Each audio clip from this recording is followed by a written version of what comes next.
Good evening, and welcome to this evening's deliberations. We've had a very fruitful two-day session, day before and yesterday, where we covered different aspects of this spectrum, which has fascinated and frightened many of us.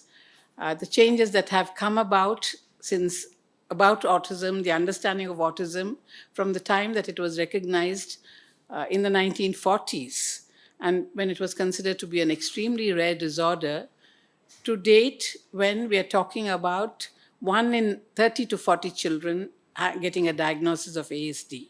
So, this extraordinarily high incidence, which has been increasing over the year, has made it a matter of public concern. It's also been a condition that has been very poorly understood. And there are so many people approaching it from different angles. On the first day, we had a young man who had been with us from his childhood, came to one of our early intervention programs, enrolled in a regular school, and is now a qualified engineer. This morning, his mother texted to me that he has a job in Tata Elxsi. So, there are cases like that. But he also spoke of his sister, who still struggles with her autism. So the first day we spoke about what it means to the person who's diagnosed with autism, what it means to the family, the parents, and then, of course, what does it mean to society? And I keep emphasizing the fact that we are the country with the largest child population in the world today. And this is a great concern for all of us, because if 1 in 30 to 40 children is going to have a problem like this, with which a lot of families struggle for years together. It's not like a medical condition where you go to a doctor, get it fixed, and then everything is fine. This is something you learn to live with. And we also know from science that the earlier you start helping the child, the better it is. But there are different needs that the child needs across the lifespan. And our intention in doing this 3-day symposium was to get together people who are interested, who are socially aware, who can make a social impact, to understand this condition from the multidimensional perspective. And finally, we've ended up in the recent past, after the turn of the century, where it's now being seen as a part of a movement which is called the neurodiverse movement, where people are identifying themselves as being different, but having the right to live like everybody else amidst everybody else. And that we as a society need to accommodate their needs too. So we've come the whole gamut, but the challenges remain. And it is a complex challenge which changes its form every now and then. So on the third day yesterday, we had an excellent panel of experts from different medical fields, psychiatry, pediatrics, as well as the third speaker was from clinical psychology for counseling and management of the family issues. So today we are speaking about the interventional support.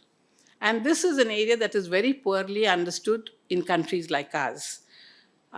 Speech therapy, occupational therapy, special education perhaps is better understood, but definitely speech therapy, speech language therapy, and occupational therapy are not understood as well as the other disciplines, because we've been in ivory towers. We've had very few numbers trained in this country, and somehow we've not made the public impact that we needed to have made much earlier. It's also being recognized that in autism, which was earlier considered as a condition in which the child is perfectly normal but wants to be aloof, and the major issue was the social withdrawal of the child. And nothing was suspected as being wrong, because these are beautiful children. In a routine examination, physicians can't find anything wrong with them. The child appears to be developing normally, but then after a while, you start observing peculiarities in their behavior or a loss of skills, basic skills like a few words, interactions with people, and the child starts regressing or losing the skills. So this is the complexity of the disorder, and it's still not understood, but we've come a long way from thinking it's an extremely rare disorder to now acknowledging that it is highly prevalent across the globe. We also know that it's not just a purely psychological disorder where the child is behaving badly because he wants to behave badly, but that there is a biological basis to it. So while the research on the biological basis and hopefully eventually a biological fix for it will happen, we still have to meet the needs of the many youngsters who need help. So today we are covering some of those aspects. What do interventionists do? Because we need to understand the nature of interventions. They're very different from medical management. It's not like you go get an injection or a surgery and then you're fine. These are slowly building skills across weeks, months, years even, because that's the way the child learns. And when there is a problem, it takes us even longer. So the nature of these interventions need to be understood so that you can support good practice. Eventually, we want good practices for our children. So the intention of today's presentations are to sensitize people about what are these needs. And then, of course, it has been established that the earlier you identify the child and the earlier you provide them with interventional support, the better the chance of the child remaining in everyday society. We are never going to have enough special centers that cater to these children and their needs. So our aim should be that they should be part of everyday society. And that's where our third speaker comes in. She will speak about her experience in including these children in regular schools and retaining them as a part of mainstream society so that they have the right to childhood, being amongst everybody, and supported until they reach school age. Fortunately for a lot of our children, by that time we also see certain special skills. Those very issues which interfere with their normal, typical learning in a lot, but not all of the children, result in some special abilities. For those of you who came yesterday or day before, we had an excellent exhibition in the art gallery of young artists who were from the spectrum, who displayed their capabilities. And there are many such capabilities that are now being recognized, extraordinary ones. We had somebody on the first day who had a calendrical memory. You mention any date, any year, she will tell you what the day was. So these kinds of abilities are also there, and people are beginning to harness them to give them productive lives. So this is what we will be covering today, and I hope they are as fruitful as the previous talks. So our first speaker for today is my colleague, Shilpa Sankhla, who's an occupational therapist. Shilpa, do you want to come up here? And I have Yeah, so this is Shilpa Sankhla. She's been working with us for about 10, 13 years now, Shilpa? 14 years, yeah. And she will share her experiences as an occupational therapist with all of you. Good evening, everyone, and thank you, ma'am, for a good intro. Okay, with the permission of my seniors and ma'am, I would like to start today's talk about optimizing function and empowering children with ASD through occupational therapy. So, as its name suggests, occupational therapy, the standardized definition is there on the screen. But just to simplify, I would say that occupational therapy is a healthcare profession who make the client independent in their occupation.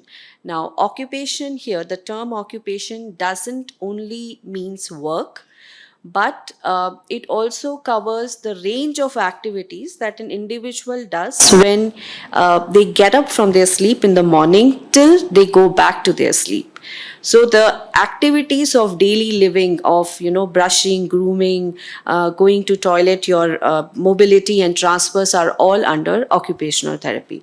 And this healthcare as a healthcare professional, we make the client independent in those activities.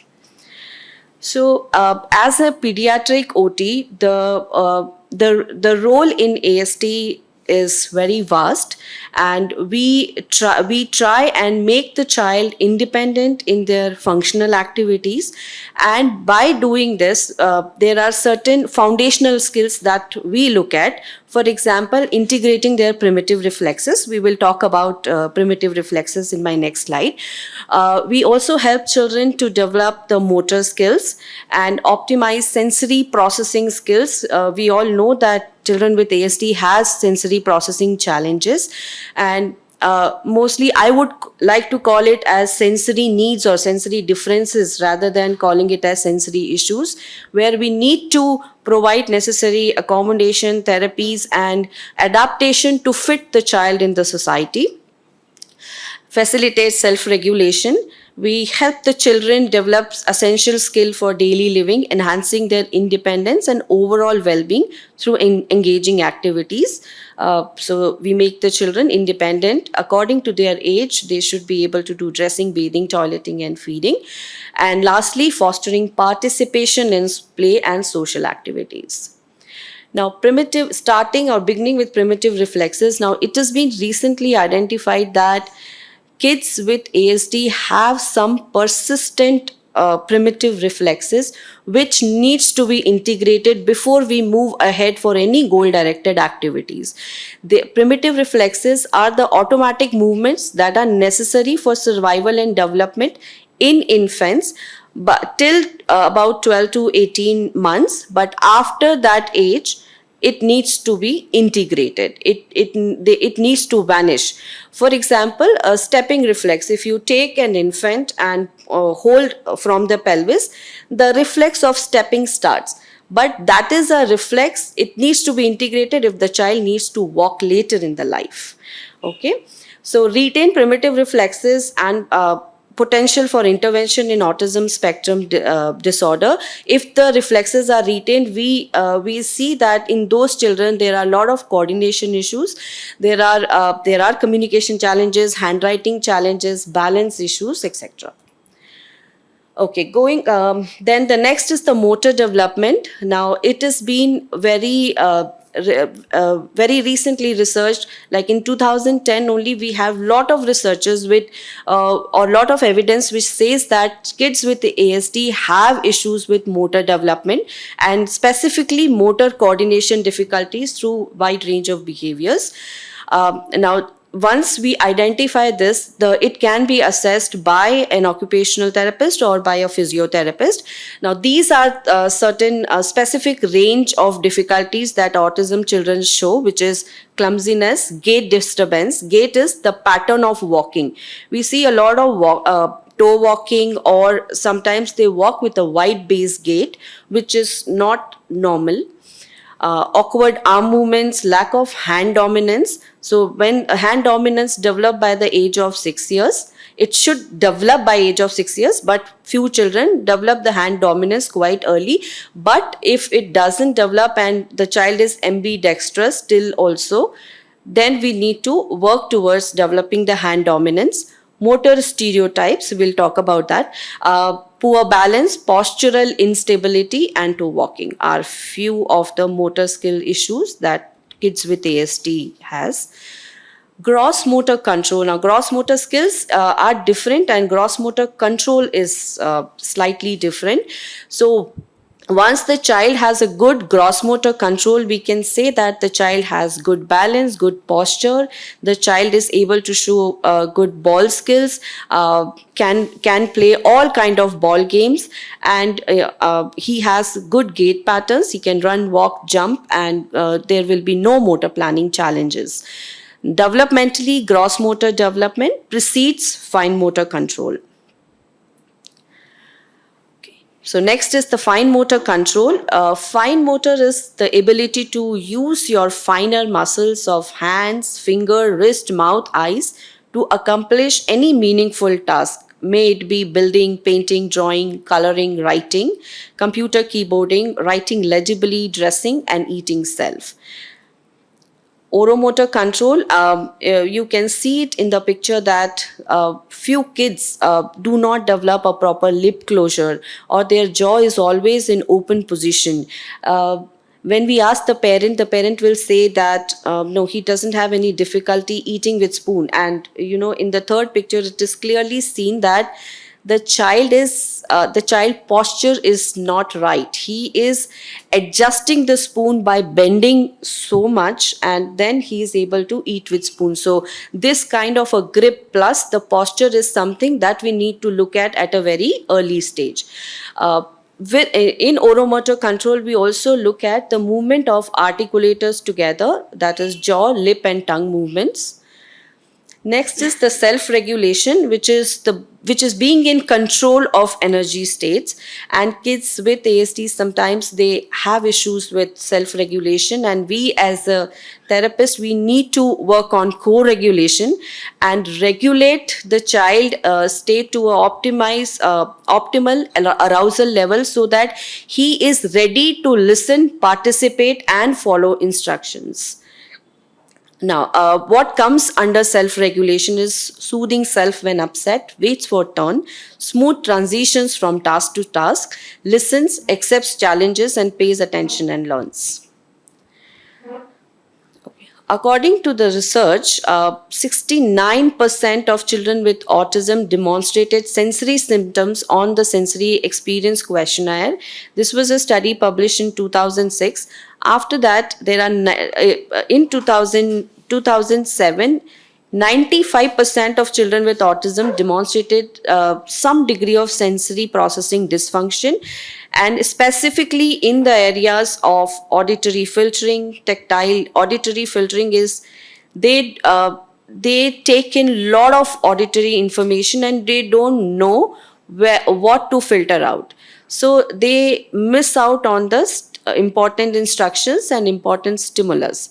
So in the classroom, we always get a complaint that teacher tells the parent that he doesn't listen, he doesn't sit at one place, and he doesn't follow the instructions. So there may be something which is not happening. So the auditory modulation may be an issue with that particular child. Tactile sensitivity is easier said than actually we can identify. There was one child which was coming in our clinic, and he was enrolled in the group program. And what we have seen is all of us, so we work as a team of speech therapist, special educator and OT together for a group of 12 children, that in the group session in front of everyone, he was undressing himself. And not even t-shirt pant, he was undressing completely, and we had no idea why this is happening. So if we don't look at sensory aspect, we would like to deal with it as a behavior aspect, and we will tell the child, don't do this, it is bad, and we will try to correct the behavior through social stories. And it went on for a week till we give the sensory profile to the mother, and in that we kind of found out that tactile processing is an issue. So he had an issue with the tag that was there in the t-shirt, on the pant, and even in the underpant. So tactile sensitivity is something which will not go very easily. So we need to accommodate this child. So we have to tell the mother to cut off all the seams and tags from all his dresses. And when she did that, the child started sitting in the classroom, and child started to attend to what the teacher and what the therapist are trying to tell him. Okay, next. Research also supports decades of clinical and anecdotal evidence that individuals with ASD process sensory information very differently. Information such as sound, touch, and vision differently than typically developing children. Okay, we all know we have 5 basic senses, but in OT we have 8 senses. So actually there are 5 basic senses, and there are 3 senses which we call it as internal senses. Those are vestibular, which gives us a sense of balance. You all are sitting, attending to me, so you are maintaining a good posture. So your vestibular system is working fine. Right? So next is the proprioception, which is the joint position sense. Joint position sense is something that we get from our muscles, from from our muscles and joints of body. To explain it in a more easier term, okay, can I request all of you to just stand up and just stand on your toes? Okay, so now if I ask you to stand like this and attend to me the entire time, is it possible for you to do so? No. Okay, so just keep your feet down. So we are getting this information from our calf muscles.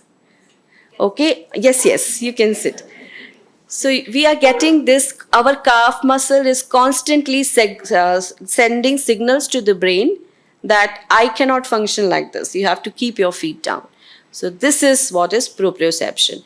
Now, in relation to ASD, children are flapping hands, and once they get the sense of their wrist joint and their finger joints, they stop flapping.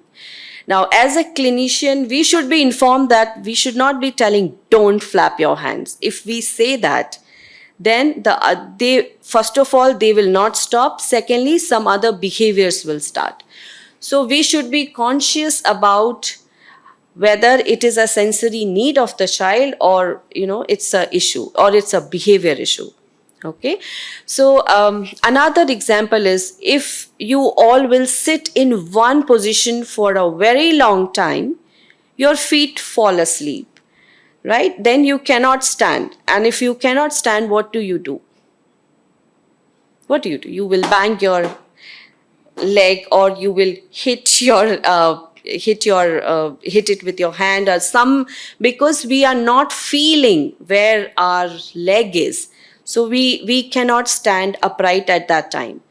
So now imagine a kid with autism where the proprioception is already less, right? If he is not feeling, that's why he is flapping. He is not feeling the body, that's why the child is spinning.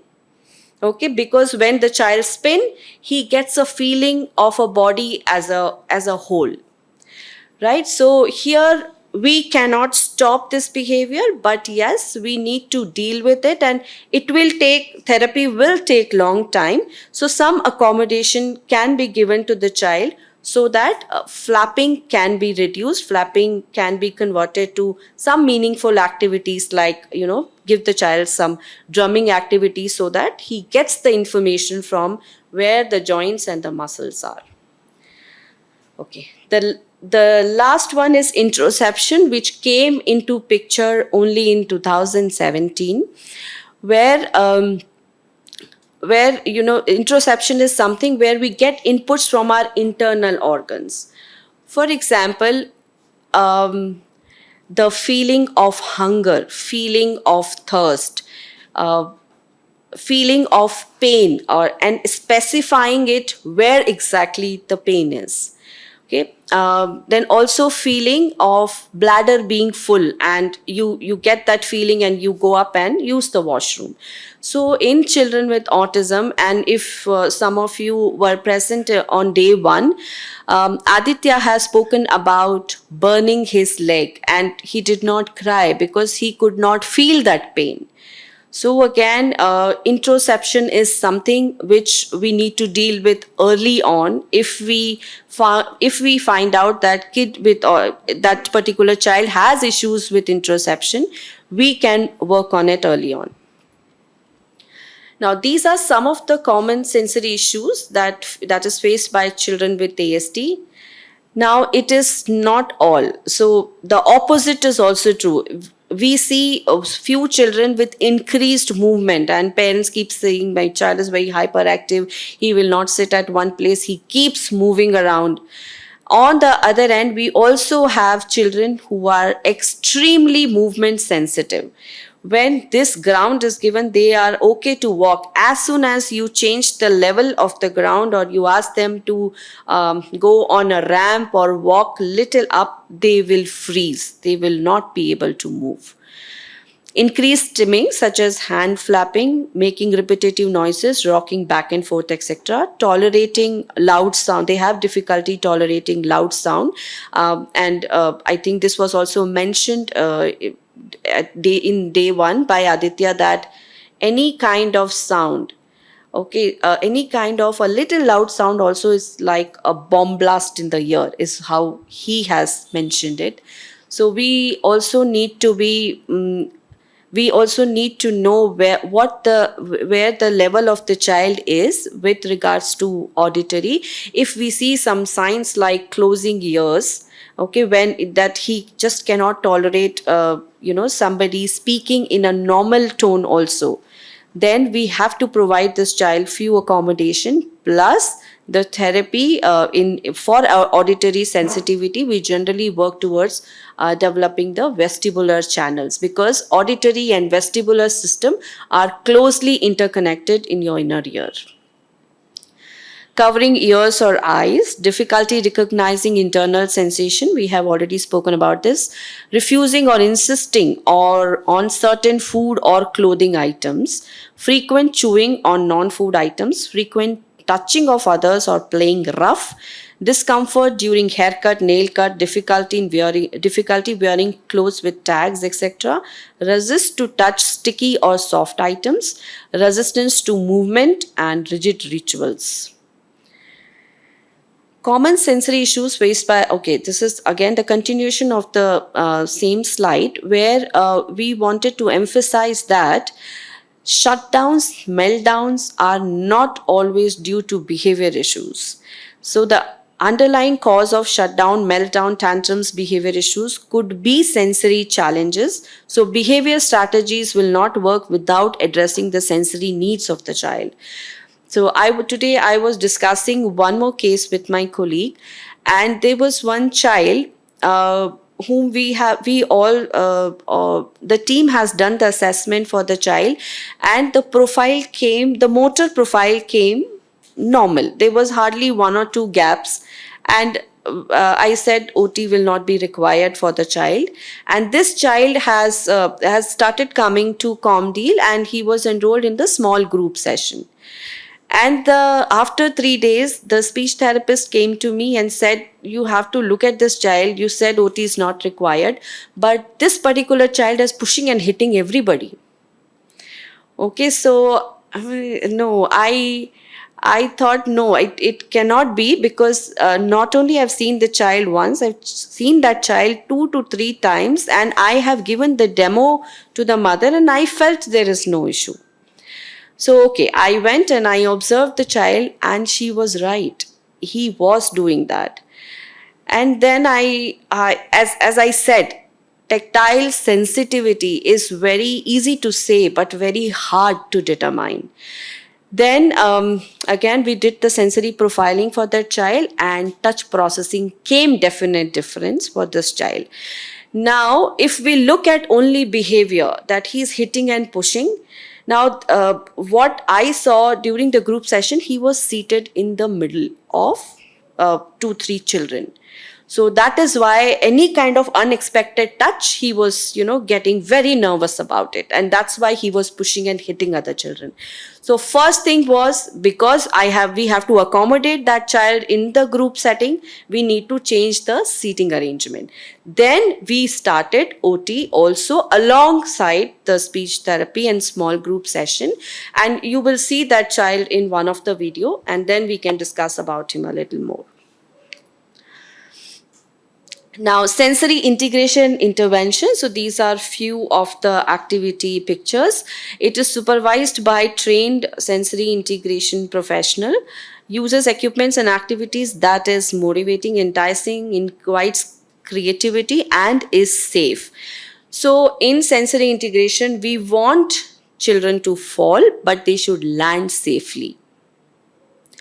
Promotes therapist-child relationship. It provides the just right challenge. The moment we realize that the child is overly doing jumping, we have to get him down from the trampoline. He can't go on doing the jumping because he's liking it. So just right challenge is, again, it is not one size fits all. You need to really see the arousal level of the child. If he is getting over aroused, we need to stop there.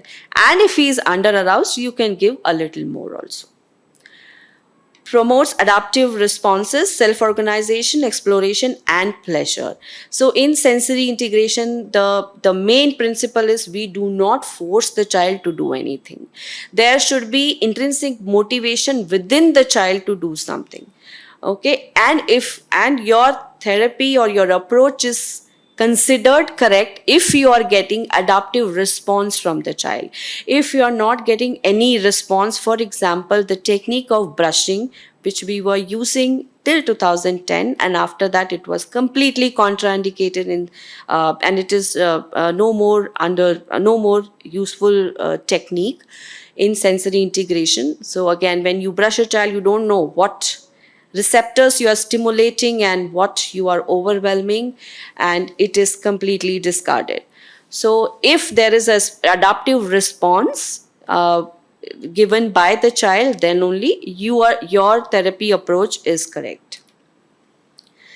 Now, sensory integration is not applying deep pressure to a child, and the same principle applies because you don't know what you're doing or you're not getting any response from the child. Wearing a weighted waist while seated in the class, using a therapy cushion during circle time, wearing headphones, sitting in a quiet corner, chewing gum, or taking a walk in a hallway. So these are all sensory strategies, not sensory integration. So these are based on SI theory to support improved self-regulation. Now, effectiveness of these strategies should be considered on case-by-case basis. Again, if something which is irritating for one child can be soothing for another child. So on internet you will find a lot of ideas for sensory diet, and I always say that a sensory diet is always customized according to the issues that we see in children. Okay, so this is one of the kit we had come about. I think we have this on a display. This is fun with movement, especially for children who are movement sensitive, who has issues with bilateral integration, who has issues with midline crossing. They have issues with motor imitation, etc. You can have a look at this kit. It is very handy and it helps the parent to give some ideas so that the movement happens at home easily. Other frame of references that we used for ASD intervention is developmental approach, biomechanical frame of reference to correct their posture and muscle tone, muscle strength, etc. Acquisitional frame of reference to learn, basically this is used to teach ADL skills like buttoning, zipping, tying shoelaces, etc. Neurodevelopmental therapy is again used if there are neurodevelopmental issues with the child, and visual perception is used specifically for handwriting and developing fine motor skills. My learnings from ComDeal, and so I keep hearing this from ma'am that child and family first, and I think this has been imbibed in all of us who work with her and all of us who work together, that we have to keep the child and the family as our priority. Be a keen observant, work as a team to complement each other. So a speech needs are it can be I can understand the speech needs of the child because I have a speech therapist who is working with the child so that she can help me to also promote speech in while I am doing the motor activities with the child.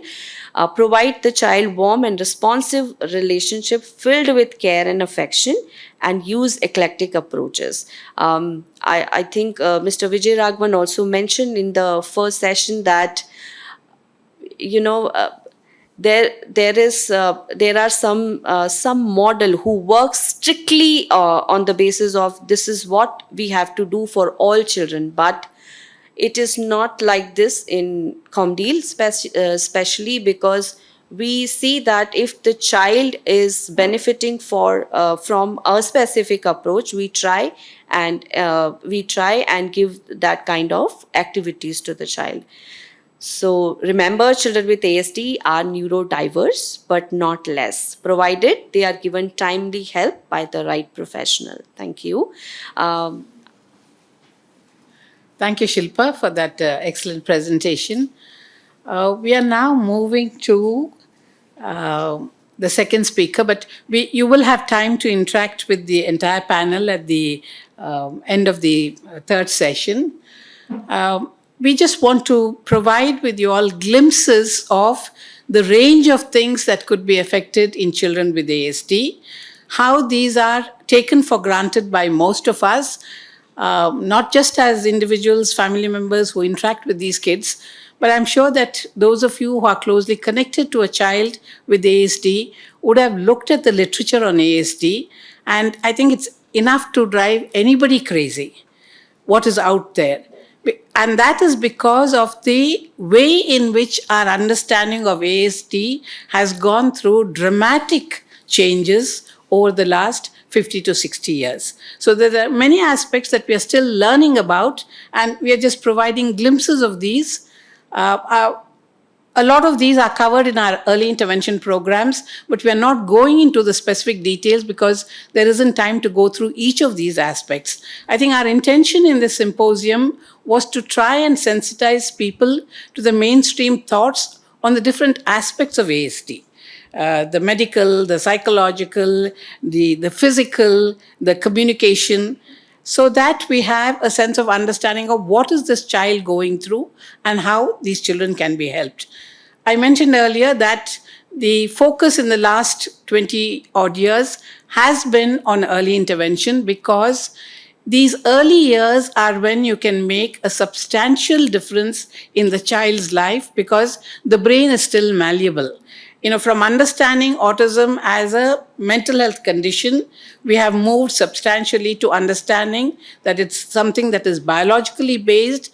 More specifically, it has something to do with the neural networks. And the neural networks of all of us, when we are born, are very flexible. Over early childhood, they settle into certain patterns. And that is why early intervention is so impactful, because that's the time when you can make a difference. We don't do anything with the brain. Okay, we are not neurosurgeons or neurophysiologists, but the activities that the child is exposed to, the support that the child gets, shapes your brain. And that is the crucial window of time. That's why the emphasis on early intervention. But the intention of all early intervention is that by school entry age, we get this child to function as closely as possible to his peer group, and then he gets his place in the school. Now, this too is a huge challenge. The moment there is a whiff of something being different, schools close their doors. They say we are not equipped to cope with it. We cannot handle this. Take the child to a special school. But these are children who can integrate in regular schools and should be given their rightful place in the regular school. There have been very few people who have advocated this. And our next speaker, Ms. Bindiya Shajith, is somebody who bears the torch for inclusion in mainstream schools. She will talk to you about the challenges involved and why we need to address them. Bindiya. Thank you, Dr. Karanth. Good evening, everybody. I must start with saying that I'm really honored to be here on this platform. About 12 years ago, when I moved to Bangalore and started working in this space, I've been hearing about ComDeal.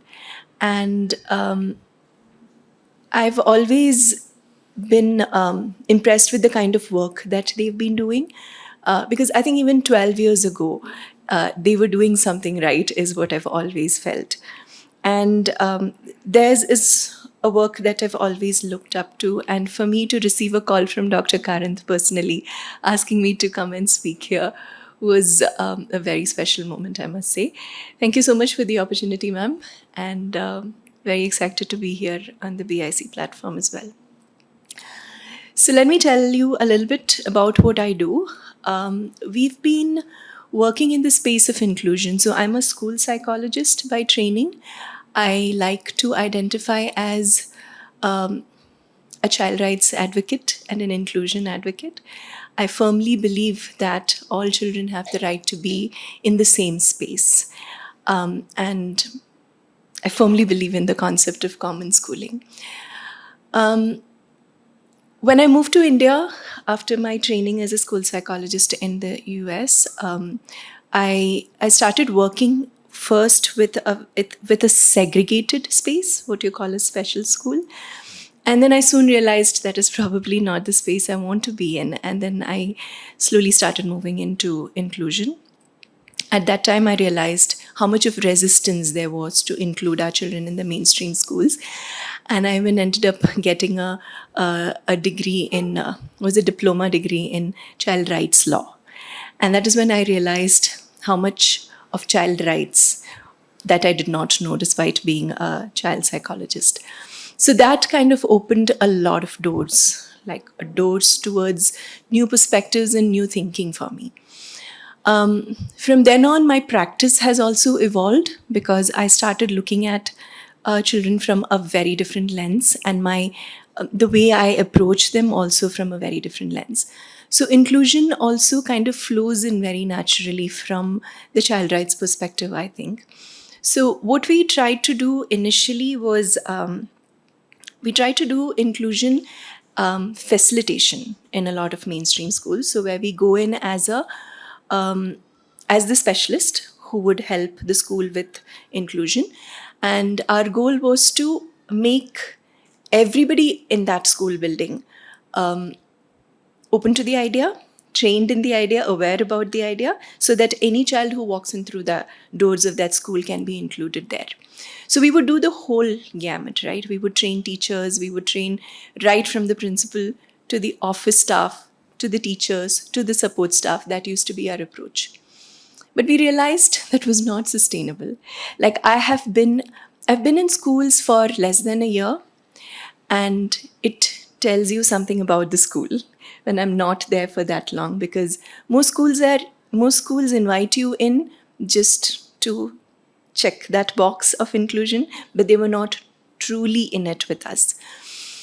We'll soon realize that, because they would say this is not what we want to do when we give them suggestions on what can be done for a child.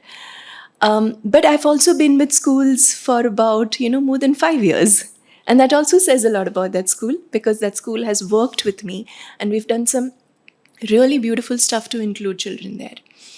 Now, at the end of that 5 years, when there was a change in administration, when the principal changed, everything just went back.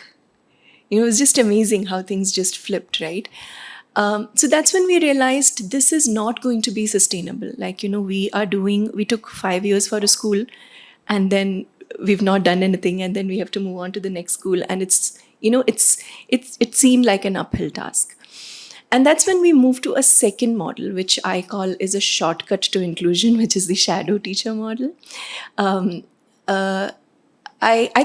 still think it is a bit of an exclusionary model, because you have a child sitting with an adult who is specifically assigned to that child is more exclusionary than inclusion. But we realize that is the model that we can use to ensure that more and more children go to mainstream schools. We've been doing that for about 8 years now.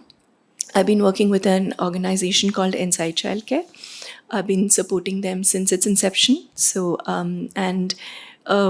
again, I'm with that organization because the organization believes in what we are truly trying to do, and they are with me in doing whatever it is that I really want to do to ensure inclusion happens for every child.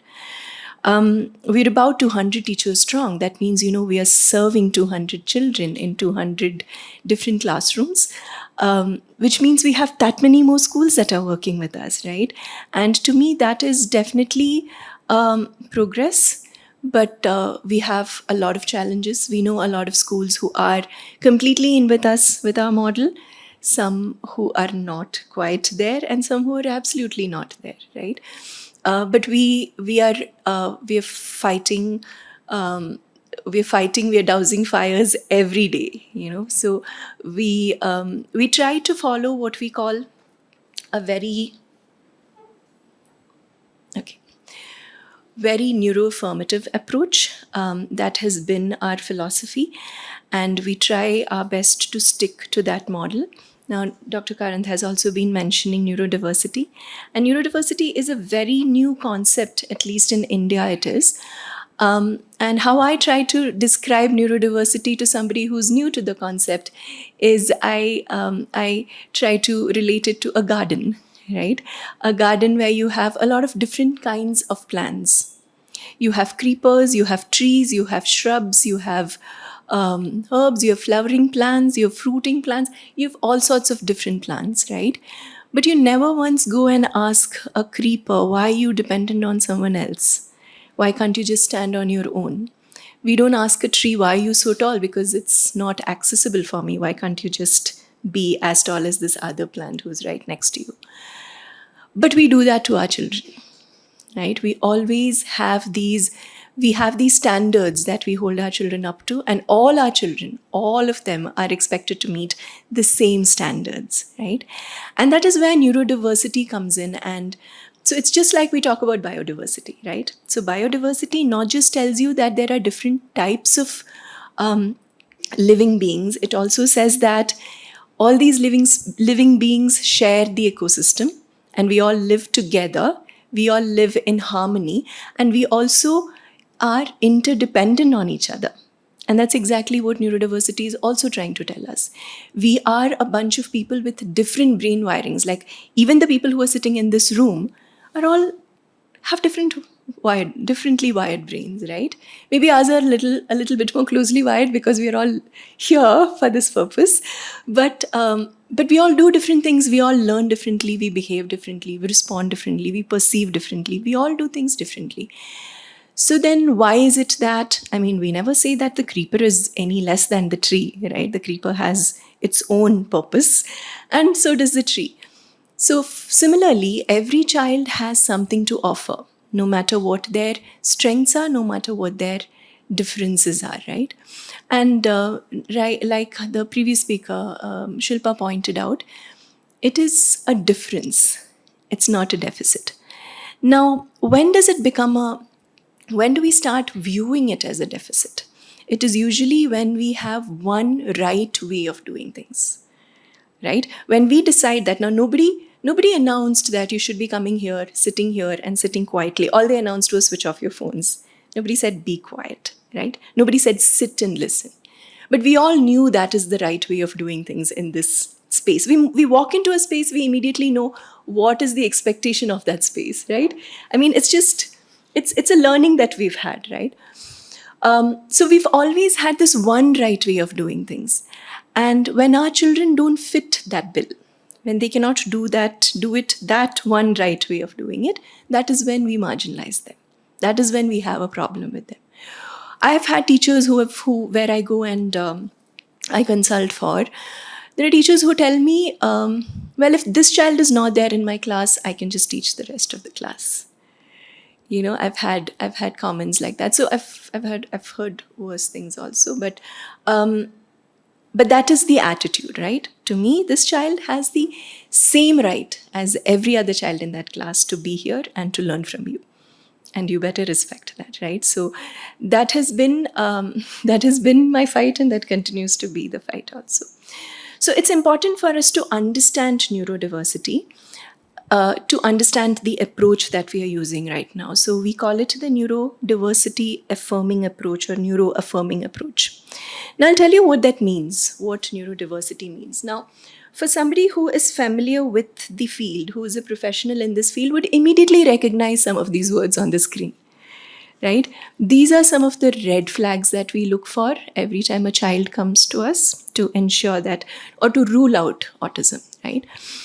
Now, what happens when we look at these some of these words? So as a professional, my tendency is always, or this is how we are trained, right? Like we are trained in the medical model of thinking. We always think from a medical model. What does a medical model mean? You have a 103-degree fever. Let me give you paracetamol so that your fever will come down to normal.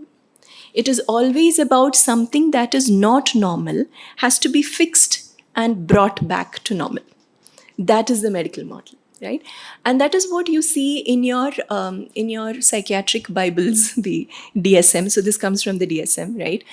The Diagnostic and Statistical Manual is what we use to diagnose mental health conditions.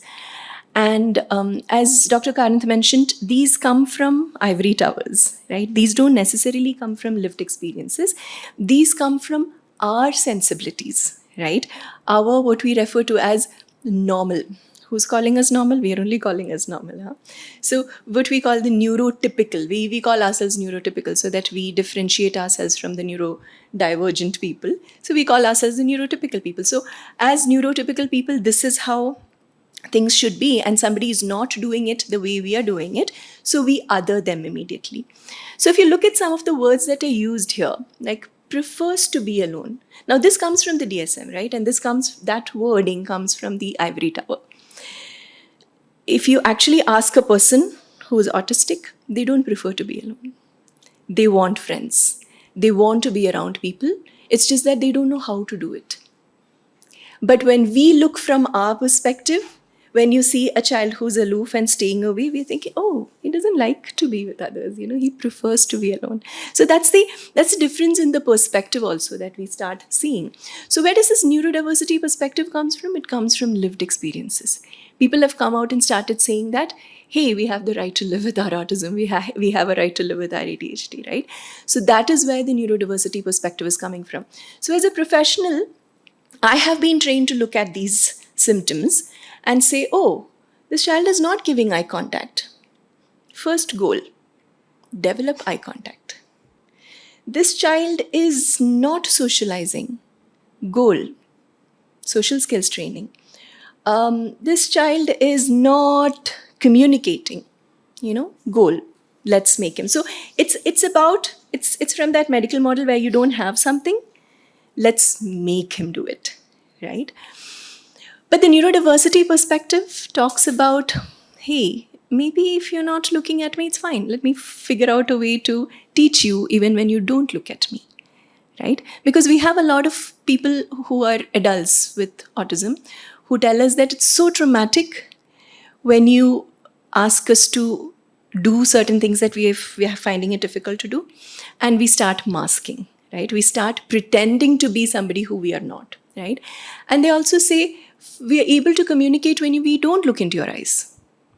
So we have that one right way of doing it, which is by looking into, like we have communication trainers, right? Like when you're ready to go for an interview, what are some of the things that they'll teach you? Firm handshake, look into the eyes and speak.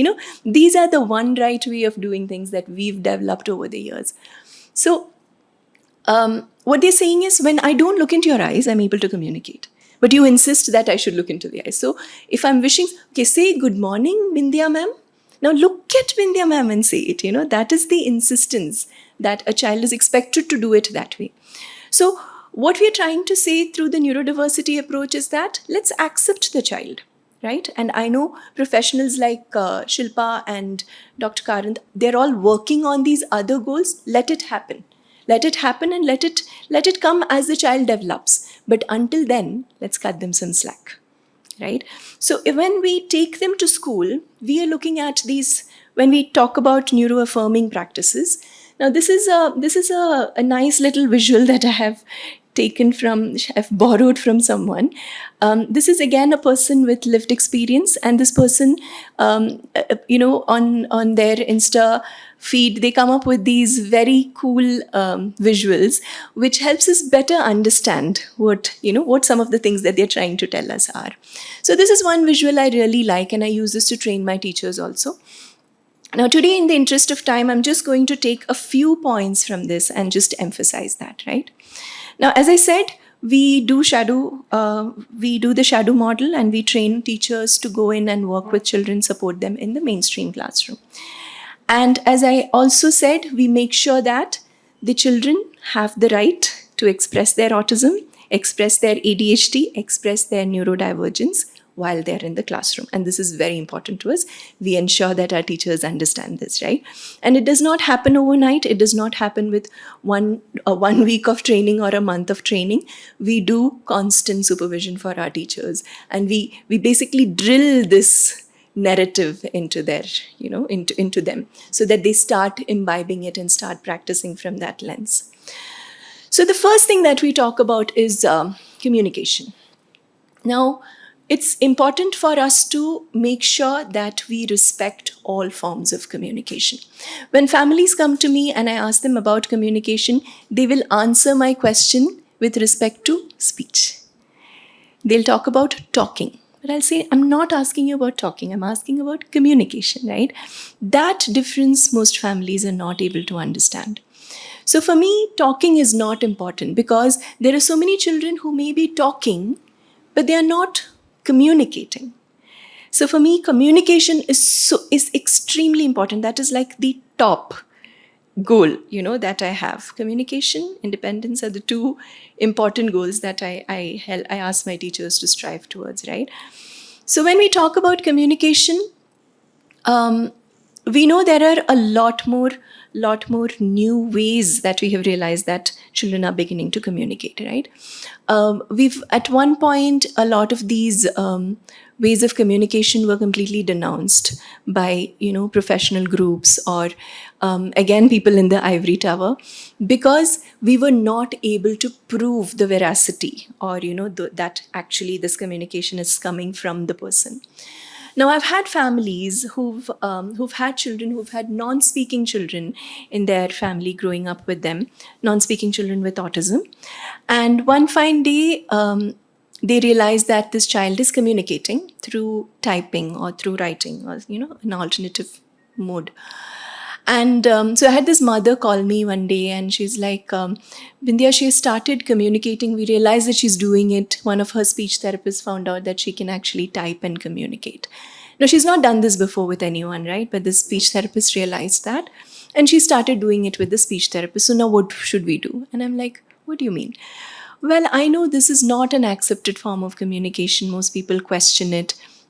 We cannot rely on it. Or so I said, see, what you're saying is right if you're going to do an assessment for her, and people may have questions about who's giving the answer, right? So she has to be touched, like in some part of her arm while she types. So then the question is, who's typing?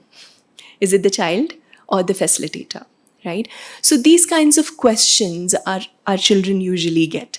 So this family was also concerned. The mom asked me this question and I said, see, after like 12 years of silence, she has a voice now. Let's respect that. Let's think about assessment. Let's think about, how well she's going to do in a test later. Let's look at what does she have to say. Let's listen to her.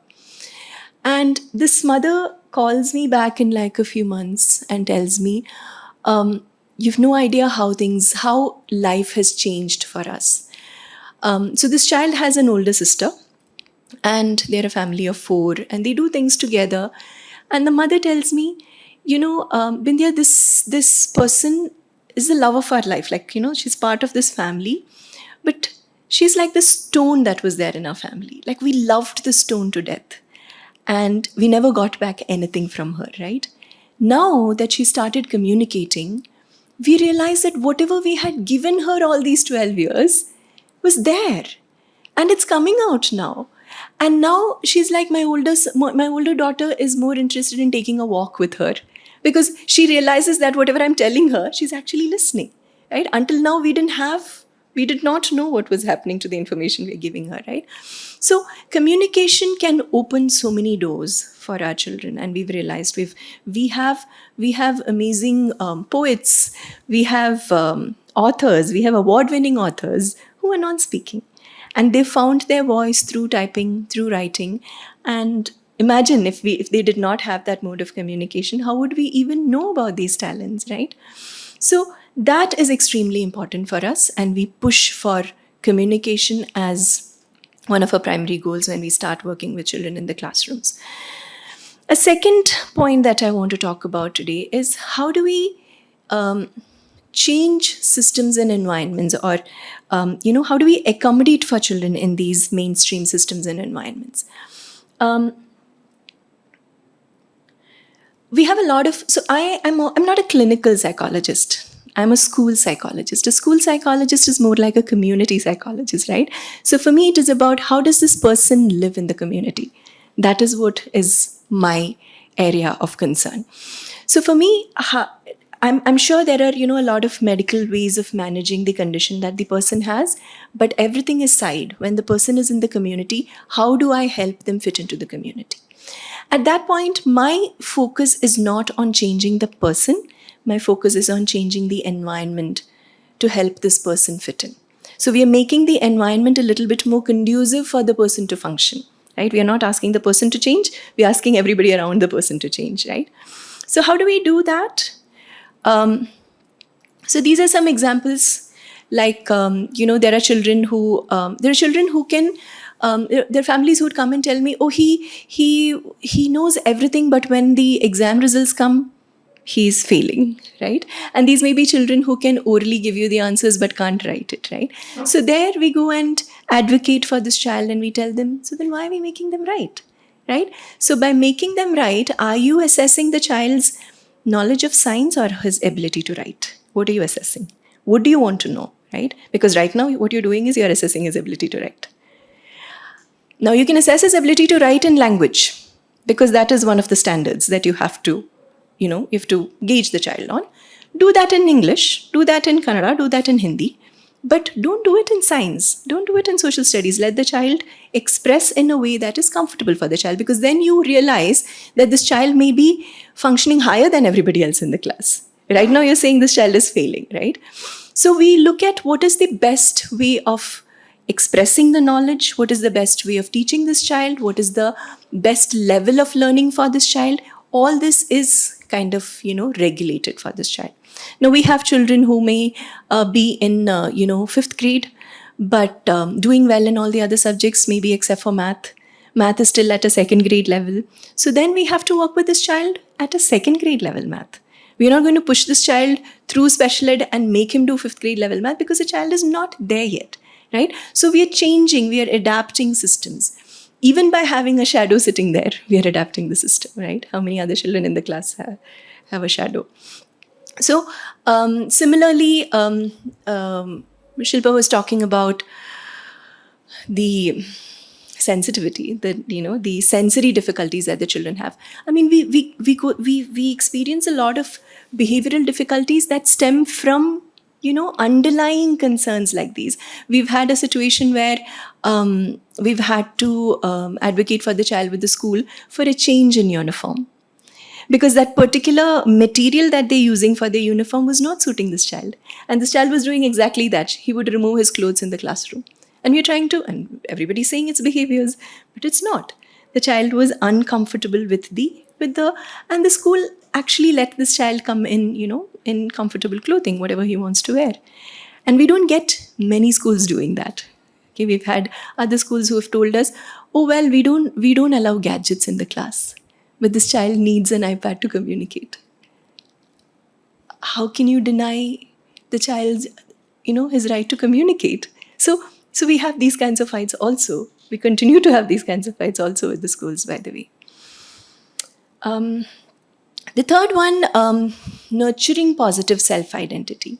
So one of the things that our children, because of that one right way of doing things, what they continue to experience is rejection or, being let down or negative feedback, right? So why is it that you're not doing it that way? Now, what happens is when we talk about inclusion, it is important for us to understand what is the goal of inclusion for this child, right? To me, my goal is very clear. This child has to be in a mainstream space with other children of his or her age. That's it. I'm not worried about how much learning is happening there, because I know this child will learn for sure. This child will definitely learn whatever he wants to learn. Maybe not whatever we want him to learn, but whatever he wants to learn, he'll definitely learn. Whatever we want him to learn, that learning will happen parallelly. I'm sure there are, special educators who are doing it, the family is working on it. That will happen, because that is probably not going to happen in a regular classroom where all 35 children are taught the same way. I don't think even those 35 children are learning there, because they're all taught the same way, right? Because they're all neurodiverse. So we need to be sure, we need to be clear on what the goal of inclusion is. So a lot of families, when they send a child to a regular school, their expectation is that the child does everything that is expected in that classroom. And that is where that is where we're setting the child up for failure. So this child may not be able to do, as I told you, maybe the child is not ready for a 5th grade level math. The child will only do 2nd grade level math. This child may not be ready to sit in the class for 45 minutes. I don't think any child is built to sit in the class for 45 minutes, but they all pretend. Our children don't know how to pretend.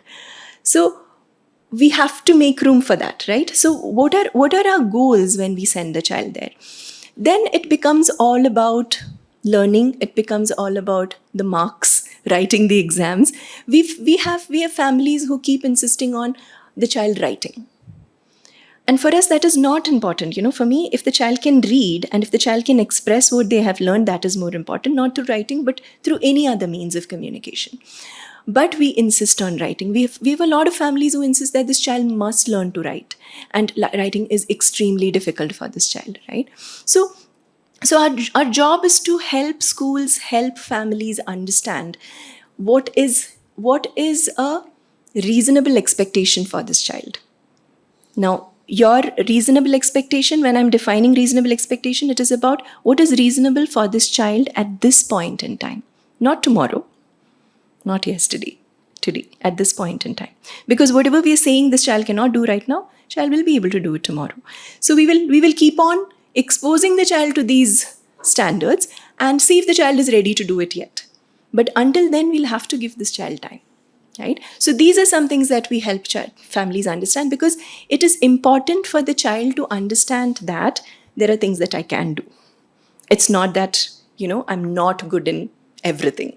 But that is the messaging we are giving them when we keep saying, why are you not writing? Why can't you just write? Why are you not doing this? Why are you not sitting in class? Why can't you behave in class? These are some of the messaging we give them. Self-stimulatory behaviors. We tell our teachers, if the child has to swim, the child has to swim. You have to find space, you have to find room, you have to find time for the child to engage in self-stimulatory behaviors, because the child's brain needs it, right? These are behaviors that are naturally coming from the child. You need to make space for those behaviors. You can't just ask the child to stop stimming, right? It's like when you have an itch and you're saying don't scratch, right? How would that feel? So the children are then focusing on that, right? When you have a child who has to move to learn, you're asking the child sit down and learn. The child has stopped learning right there, because the movement is what the child's brain needs to learn. So we also have these messaging. Are you a good boy? You have to be a good boy, Can you sit in one place? So then the child is thinking, oh, I'm not a good boy. We have a lot of children who will come and tell our teachers that, they'll keep on saying, Rohan is a good boy. Rohan is a good, and we know where this is coming from, right? Because that messaging keeps happening, in these children's environments. Last one, as I told you, it's very important for me to respect the child's rights, the child's autonomy, the child's right to be part of the decisions that are being made for the child. One of the examples I keep sharing is, now one of the things that I do is I support the police and the court in helping a child witness or a child victim who has special needs. So if there's a child who's been part of a child sexual abuse, or when they have to give their statement, I'm called in as a special ed interpreter. So there was this recent case that I supported. Is a 14-year-old child with intellectual disabilities. Now, intellectual disabilities because the child is not learning as we want him to. That is the only reason, because otherwise I see a lot of social awareness, a lot of other awareness in this child. The child said that the child goes to school, goes to his special school and comes back in an auto, which is hired for him every morning through an app. So it's not a regular auto person that takes this child. Now, I appreciate this family doing this, that this family has actually given him the autonomy to travel to school and back on his own. Because when we do that, the child's own instincts of taking care and being safe is promoted, rather than when we're always protecting and taking the child. So this child comes and says, this auto driver tried to hurt him. right? And now we have to prove this, right? This child is saying, but the child can clearly tell you exactly what happened, right? So this child, I was not even needed in that case, because this child would just advocate for himself, would speak for himself. And this child is giving a statement in front of the judge, in front of the magistrate. And he stood there. So actually speaking, according to the law, you're not supposed to have children stand in a box and all that. It should be a child-friendly atmosphere. But this judge did not know better. So the judge asked him to stand in the box. He thought it was very empowering to stand in the box and, give witness and all that. He narrated the entire incident and he told them everything that happened. So the judge said, anything else? He said, no, nothing. He left the box. He went back and he told the judge, this should not happen to another child again. Right? So I was like, wow, oh my goodness, and we call him intellectually disabled. I mean, this child has a lot of awareness. So he realizes that the reason why he's come there is to do that, right? Another incident at the same court where he's come to give statement, the accused family member was there and they came and tried to talk to the family to talk them out of the situation. And he saw this, right? Now he started thinking, should I give statement? Because Papa, no? So he started thinking from that level. And then his dad was getting flustered because what if he doesn't go and give statement the right way? And the dad is trying to convince him. So then I told him, remember, we're doing this so that this does not happen to another child, right? He's like, yes, correct. Now I'll give. I'm set, So he has that much of he's empathetic. He understood the plight of the other person and he was ready to even change his mind for that. So when we respect a child's autonomy, there is so much more we get from children also. And this is something also that we try to help or we encourage our teachers to do. And we know technology has been a very good friend for all our people. These are some of the things that we regularly use to support in all of these areas that I just spoke about. Anyways, I'm going to end my short presentation with this, because if you're always trying to change someone and if you're always trying to make them fit that one right way of doing things, then I don't think we can include them successfully. So inclusion has to start with acceptance. Thank you so much.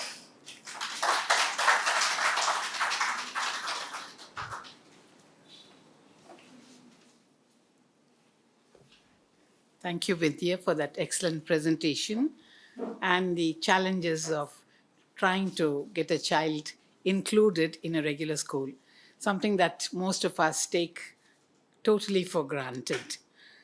It's my turn now, and I'm actually going to sum up our intention in presenting this 3-day symposium. We have heard about autism from very diverse perspectives, and I think one can't be blamed if you're completely lost with these very different perspectives, because there is so much that is happening, so much that has changed over the years. Our understanding of autism as a childhood disorder has changed completely within the last 70 years. And as we go forward, it's important for us to clarify these and also look at the time at which we held certain notions. Because even today, we have parents coming, mothers made to feel guilty that they were responsible for the child's problem. All kinds of misconceptions that, the child just wants to be difficult and there is absolutely nothing wrong with him. So therefore, we just have to get him to behave and not help him in any other way. So all of this has changed. But like you pointed out yesterday, where do we start and where do we end? And I think we heard from somebody with autism, a parent of a child with autism, who expressed how difficult it has been for them all through their lives. It's not something that ends with the diagnosis. It stays with them through their life. And given the kind of misinformation, lack of information, changing information, it's very difficult for somebody to move themselves and their child in terms of what is best for my child at this stage in life. And very often, parents are completely burnt out by the time the child is in school, by the time the child goes through puberty, and then, the demands of earning an income, marriage, different challenges at different times. So where do we start? And of course, we are in a country which has been rather indifferent to the needs of children with special needs. Our numbers are so great. Our trained professionals is such a small pool. And so, one can get lost as to where do I begin in this vast sea. So I just want to share my own experience and my own growth as an individual professional, because it has come not necessarily from my training, but from the experiences with the children and the adults that I worked with. And this has been in this country, within whatever surrounds us, whatever our limited resources are, there is still much that can be done, provided you have the will to do it. I think we can find the ways to do it. And please bear with an old lady's tale. I'm sharing it because there are so many lessons for all of us in it. How best to approach these issues, how best to manage them to the best of their abilities. And then I think, it emerges. If your intentions are right and a lot of common sense, not necessarily just being guided by what the ivory towers are telling you. I myself am an academician. I have a PhD. I was a professor in a national institute. But I stepped out of it, and I didn't really want to do this either. But it landed on my lap, and how it took control of my life for the last 25 years is what I want to share with you, because today, looking back on those 24 years, I can see the impact that it has had and the many lives that it has already helped, and it can help a lot more, provided we all participate in this process. So this is what I will be talking about. So we've moved in the last about 70 years from looking at autism as a rare, unique psychological disorder to the celebration of neurodiversity. And the previous speaker spoke a lot about it. The last 2 days, we've had people speaking about this. We are no longer talking about this child who is perfectly normal but doesn't want to communicate or interact with others and therefore does not communicate. We now see this as a biological condition where there are systems that are different, there are sensitivities that are different, which interfere with the overall development of the child. So while we celebrate neurodiversity and we say that, people have a right to be different, and of course, we're talking about the woke culture now and everybody fighting for their right to be what they are, it's still, we cannot forget the fact that there is a need for comprehensive understanding and support. Okay? We may accept people as being different from each other, and therefore they have a right to be different. We have to accommodate them. But this accommodation needs a whole lot of understanding and support. And that is something I think we as a society can do to a certain extent, and we must make that effort to try and do it. So this is the old lady's tale, how and why it came about. As I mentioned, I was a speech pathologist, trained as a speech language pathologist or whatever. Right from my student days, what fascinated me was the brain basis of language and communication. And soon after I finished my master's, I joined NIMHANS as a speech pathologist, and I worked with people with neurogenic communication disorders, which basically means that you have something going wrong with your brain, maybe a head injury, maybe a stroke or something like that, or a tumor which is removed, and you lose your communication skills, speech and language, and how does one help them? But for that, you have to understand the brain basis of language and communication. So while this was my core work, I would also see children. I had colleagues. The lady who started the child psychiatry clinic in Nimans was a good friend. And every now and then she would send a child across and say, why don't you look at this child? The child is not speaking. And right in the 1970s, I had met my first child with the classic autism as described by Kanner. So, I've seen children diagnosed with autism with this classical picture, but I'd also seen children who had milder versions of this. Later on, it came to be termed as PDD-NOS. You'll still find it in literature, pervasive developmental disorder, not otherwise specified. Now, as a speech pathologist, the only thing that I had learned as a student was there is this condition called autism, where the child has nothing wrong with them, but they do not want to communicate. That is not somebody you work with, but you learn to recognize that and send them to a child psychiatrist. Okay, so we had nothing to do with it because it was not considered a communication disorder. But I was seeing these children who didn't have the classical picture of autism, but had a lot of signs with them. So I said, okay, let's see what we can do. And I used the traditional methods that I had been taught with and saw the difference in the children. And one thing that I was certainly convinced about was this is not a child who does not want to communicate or bond. These were children who wanted to bond, who did bond, and who did want to communicate. And when you use the traditional methods, it did help them. But I also learned some other lessons because around 1977, I moved on to do my PhD and then moved on to do my postdoctoral work. And when I started doing my data collection in some of the special schools in Bangalore at that time, I did meet some of the children that I had worked with earlier who were on an upward trajectory, learning to communicate, communicating, and then, the supports were not there and they dived back down, completely withdrawn. So the lesson there was that not enough to do it, you have to keep sustaining it. Okay, so these were two things that I was convinced about. I then went on to work in the All India Institute of Speech and Hearing. I joined the faculty there. And, after about a decade or so, I became the professor and head of the department. And I was responsible for the clinic in the institution. And that was the time when we were seeing scores of children come with these pictures of PDD-NOS, as it was called. Okay, communication being a core deficit in them, a core difficulty in them. So we continue to use our traditional methods, and we were working with these children. I personally worked with a few of them. I was a full-time professor, supposed to be looking after academics, but I still kept touch with the clinic, and I worked with some of these children.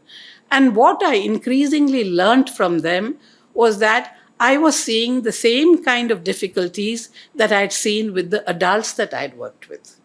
Okay, what Shilpa talked about, what the dyspraxias, the sensitivities, the loss of sense of the body, the need to feel the body as a whole.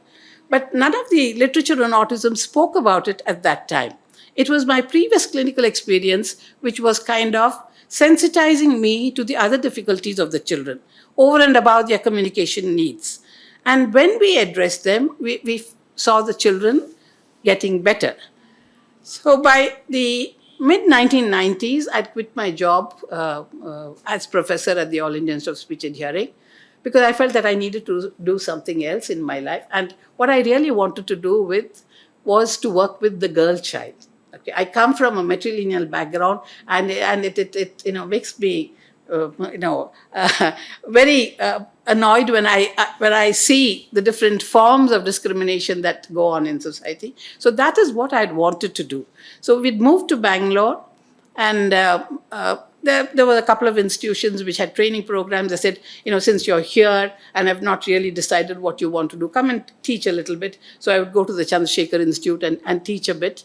I had colleagues from NIMHANS who had retired and who were doing other things. They said, there's a pediatric hospital right across your road. Why don't you go and spend some time there? So I started a consultation in Lakeside Hospital, and I was seeing a few children.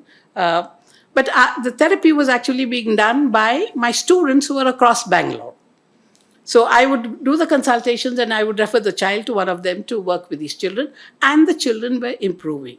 So we knew that by doing communication therapy, and as Bindiya pointed out, we were not looking at speech and language alone, we were looking at communication. And the children were getting better. So things were moving like this, and I was away in the United States for a teaching assignment in the early part of 2000. And when I came back, I got frantic calls from the hospital saying, there are so many parents who want to see you. I said, okay, I'm coming, and I went to the hospital a couple of days later for a consultation. Believe it or not, I found 23 young couples waiting outside saying, do something for our child. And when you looked at them, some were physician couples, some were techies, highly educated parents, highly concerned about their child, but not knowing what to do. There was another catalyst at that time. One of my students who did her master's dissertation under my guidance at the Chandrasekhar Institute of Speech and Hearing had looked at the facilities that were available for children with autism in Bangalore. And Bangalore was considered a better city with the provision of services for these kids. What she found was that parents of children as young as 22 months, 23 months, were getting this child into the car in the morning, 8 o'clock, 9 o'clock. The mother, who's a trained physician, has said goodbye to her own career, is sitting with this child. They drive all the way to Hennur Road to get speech therapy. Then they go all the way from there to Indiranagar to get another half an hour or 45 minutes of occupational therapy. Then they go to Jayanagar to go to an educator. So the whole day spent in catering to therapies for this child.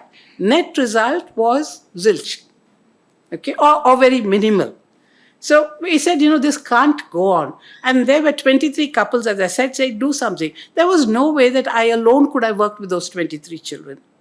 So this was end September, early October 2000. And I really was at a loss and said, what can I do for these children? 23 children knocking at my door and saying, and there's physical effort involved in this. It's not possible for a single person to really cater to this number of children. So I said, okay, I'll try and do something, but it's an experiment. And if you want to participate, it's your choice. We have to bear the cost. I can't go to any government agency and say that, I want 4 therapists for 12 children. So give me these 4 therapists and their salaries. They were more than willing to split the expenses. I then went to Dr. Chandrasekhar, who was the founder of that institute. He knew of me and of my work, and he said, what do you want? I said, give me some space. I will try this, and if it works, then, let's see how it goes. Give me 6 months and some space to try this out. He gave me a room this size and said, okay, you go ahead and try this out. So we started on the 1st of November 2000. There were a few things that I was very clear about. I knew that all of these disciplines contributed to the well-being of the child, but no speech therapist spoke to no occupational therapist. Educators were another group which were quite different. Nobody spoke to each other. We all speak in our classrooms about the team approach. But even in the national institutions that I worked with, the team approach consisting of occupational department therapy there, speech therapy department somewhere else, where do they meet? An occasional clinical meeting for a child. Okay, but a child who's supposed to receive help, consolidated help from all of these disciplines, that was not happening. So I said, okay, these children need these kinds of help, but everybody works together. Nobody sits in their little cubicle somewhere. You work together as a team. And that was my first biggest challenge, because none of us were trained, to work with others and with a group of children. I said, children are not going to be, it's not going to be a one-on-one thing. We work with the children as a group. And why that? Because when we worked with the children one-on-one, even those who did well with the therapist, with the family, you take them into a classroom and put them into a regular classroom, the child slides back again because he's not comfortable interacting with other children or being with them. So we said, even that has to happen here. They have to get used to being with peers. So we came up with this number, 12 children, 3 therapists, 1 assistant, and let's start. To this day, I remember with such gratitude my student Ujwala Alluri, who had actually done this master's dissertation under my guidance. And she rose to the challenge. She said, okay, let's give it a try. So we started. It was bedlam, because there were 12 children, screaming children, each in a different world. There were these 3 hapless therapists who didn't know what had hit them. And we had a little window for the parents to, see what was going on. And there were 12 parents hanging on to that little window all the time. So you can well imagine what the state was. We, nevertheless, hats off to my young team. They persisted. We did the work for 6 months. The first 3 months was bedlam, as I said. But after the first 3 months, we started seeing the changes in the children. And by April end of the next year, out of the first 12 children that we had started with, there were 4 that had come up to age level skills. And we said, you can take them out of the program. 3 who had come from outside Bangalore, 1 from Bombay and 2 from Kerala, moved back to their hometowns. The 4th one said, I'm not taking a chance, 1 more year, let the child be with you all. So we continued the program. By next June, I had 3 groups instead of 1 group. By the next year, I had 3 institutions in Bangalore which were running this. And within a matter of 3 years, I had requests from 13 cities in India asking for centers like this. Now, there was no way that I, as a single person, could do all of this. So that's the time when we started the ComDeal Trust to support this. And we said we need to document this program. If it's helping the children, then we need to learn to share it with others. The best way to share it with others is to document with that. So in this program, we use comprehensive, multidisciplinary, intensive early intervention in partnership with families. Each of these is a key word, okay, and is crucial for the overall progress of the child. The second aspect that I would like to highlight here is we need to understand each of the children and their difficulties. Okay, because, there's this famous saying in autism, if you met one child with autism, you met one child with autism, because they're all so different. Okay, and that, of course, makes it even more difficult. So then we said, okay, if this one child is so different from the others, we need to understand what his needs are. And we hit upon this idea of profiling the child. It is not a quantitative test. It is not a diagnostic test. We just need to know what can this child do, what can't he do, what he has difficulty in doing, what are other children of his age doing, how can we get him to do what others are doing as rapidly as possible. So it was, again, basic logic, basic common sense, and we came up with this profile. Okay, there were stages in this also. The first trials were getting Western tools from each domain. So the occupational therapist had a tool, the speech therapist had a tool, the educator had another tool. So we would kind of map them on, because it was important for us to see where is the child, where do we need to take him. Then, of course, after a few years, we said, no, we need to have a profile that is meant for children in this country, which can be evaluated in middle-class homes in India. So we came up with this profile. I won't go into the details of this. The books are available, the literature is out there. But what you basically see in the first one, here is a child as young as 20 months, okay, already diagnosed as being at high risk for autism on MChat, which is one of the more popular tools that are used. And you see that in the different domains, the first 3 are the motor domains, which Shilpa spoke about. The other 2 are the communication, okay, the speech and language in which I am trained. And this is always known to be something that is difficult for the child with autism. And then come the cognitive skills, and you see the last but one column, which are the social skills of the child.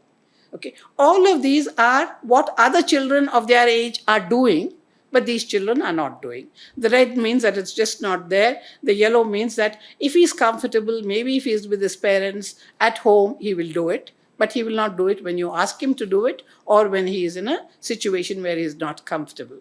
But a child like this, who came to us at 20 months, when given the right kind of help, can, with individual therapy, which is not the very intensive one, that's just a few sessions here and there, can catch up to age-appropriate skills. Now, these are the basics that the child needs to be in a surrounding where he is with other children of his age. Okay, so this is, of course, the ideal, best case scenario. If we can identify children as early as this, give them the right kind of help. This child never came back to us, which is a great sign. Means that obviously, she coped well after that and didn't have any need for therapy after that. Sometimes it takes us as long as 3 years.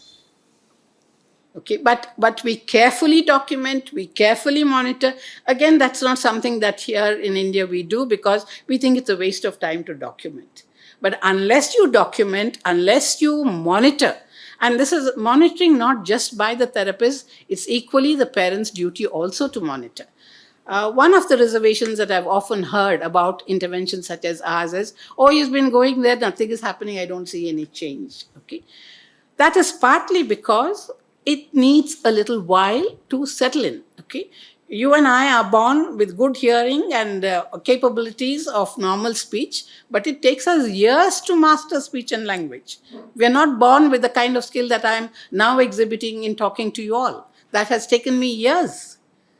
So it doesn't happen in behavior management. It happens because you drill, and yes, the child comes out with a few words. And that has always been a challenge for us because somebody who comes for traditional speech therapy, 3 months, maybe the child is just beginning to listen, beginning to, follow some commands. You go to a behaviorist, 3 days, they will get the child to say one word by reinforcing the child 100 times for doing that. Okay, so there are all of these misconceptions, but you and I were not taught to speak like that.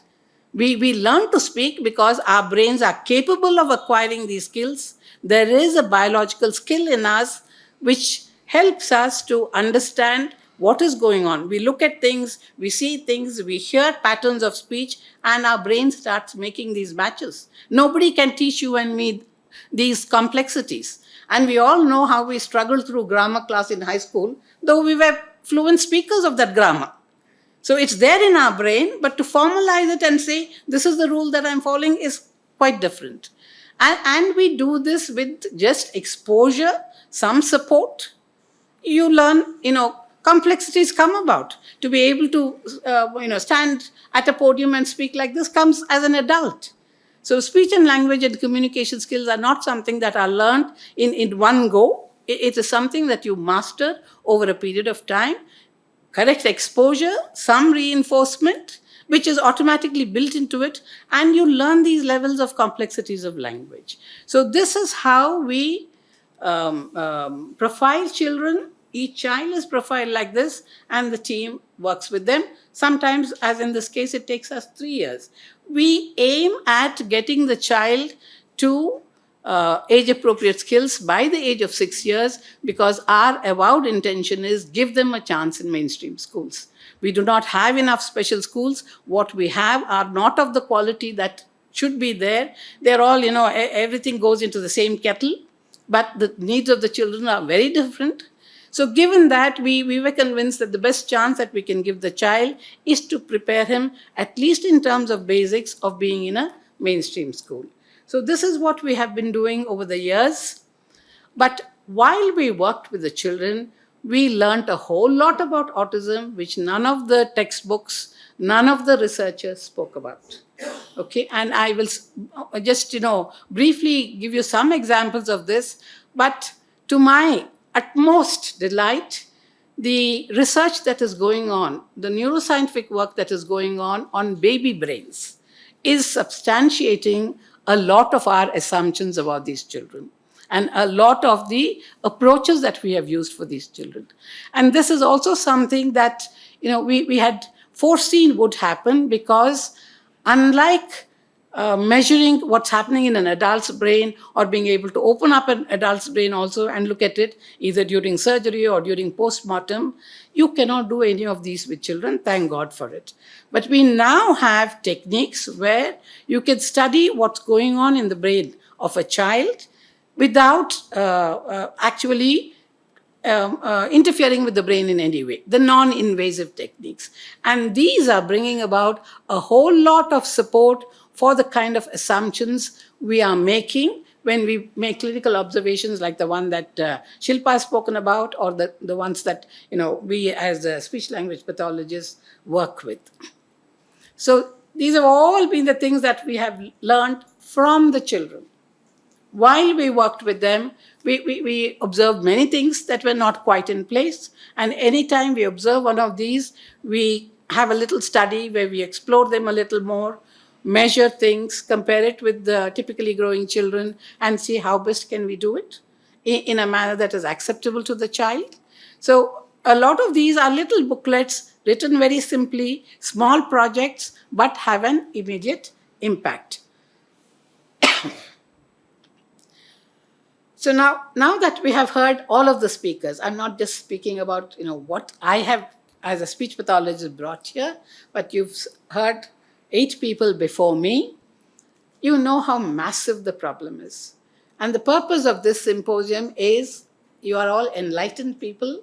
Bangalore International Center is a place for thinking people in Bangalore, okay, who have an impact on society, who can make an impact on society, and we want this part of society to be aware of these things so that we work towards it. It is possible, it is within our means, even if you have to talk about the financial side of it. When I gave you the reason why I insisted on group intervention, because I wanted children to have the exposure of being with other children.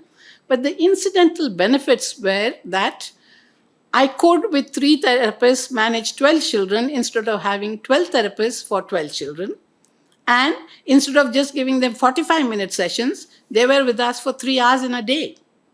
Okay, so in terms of costs, in terms of resources, in terms of finding trained professionals and retaining them, it was a win-win all the way. Okay, and thanks to all of my teams who have been with me all through these years, it worked. And early intervention, I still think, is the best bet to giving the maximal opportunities for our children. But there are problems in the school years, and that's where people like Bindiya come in. They still need accommodations. They still need support. After that, there is the social preparedness. We heard from parents about pubertal changes and the challenges that come with that. And this is something that parents have to work with. Vocational support. Some are extraordinarily good. Some of you saw the artwork that was exhibited in the gallery. A lot of them have special talents. And we can help to build a career for each of these children around what they're good at. And then, of course, there are the lifespan supports, including public education and accommodation. Okay, so it's a challenge, but it can be done. Okay, and I think ComDeal has demonstrated that it can be done within our means. Challenges are, of course, in scaling it up now. Thank you for coming. It's been 3 evenings.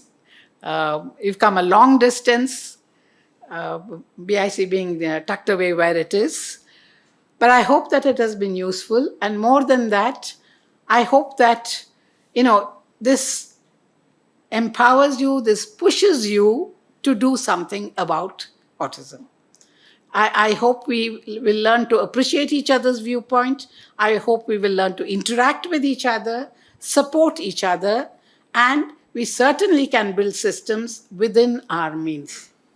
I don't think there is a lack of support in terms of financial support, material support. All of us can together do this.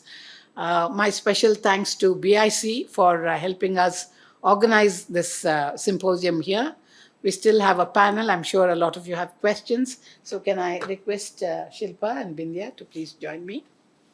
First of all, thank you very much for organizing the symposium. At least I've learned a lot from the 2 days that I attended. I missed the first day. I also am really thankful, ma'am, for what you're doing at ComDeal. I've had the opportunity to, have my son come for an assessment with you, and I thought the tool that you all used was well designed, and it was very appropriate for the Indian situation that we live in. And I work as a statistician and survey designer, so I truly appreciate the quality of work that has gone into designing the tool. My question is actually related to that. as I understood it at the time, the tool is designed for use for children who are under the age of 6. Now, is there anything similar that's in the works or that you think is well designed, which can be used for children who are older? Thank you for that question. When I put together this profile, I told you how we struggled with the Western tools, different tools from different disciplines, and the items were not suitable for our children. So we were really unsatisfied with that. And I said, no, we had to have something that measures the skills of our children. We were not looking at a diagnostic tool or a quantitative tool. The intention was not to diagnose or to say that he's, at 50% or 20% or 30% or whatever. It was something for my team to look at and say, where do I start? How do I build up stepwise? And how well am I doing this? Plus, it was also a first, at least as far as I knew, certainly in India, but also in a lot of other countries, that the team was working together. So it was important for them to understand each other's viewpoint. So we looked at the literature on development skills across the world, published literature. There were about 2,000 odd items that we came. We piloted it on a smaller group. With the help of statisticians, picked out the ones that were most distinctive, across the domains. Sorry, give me a minute, please.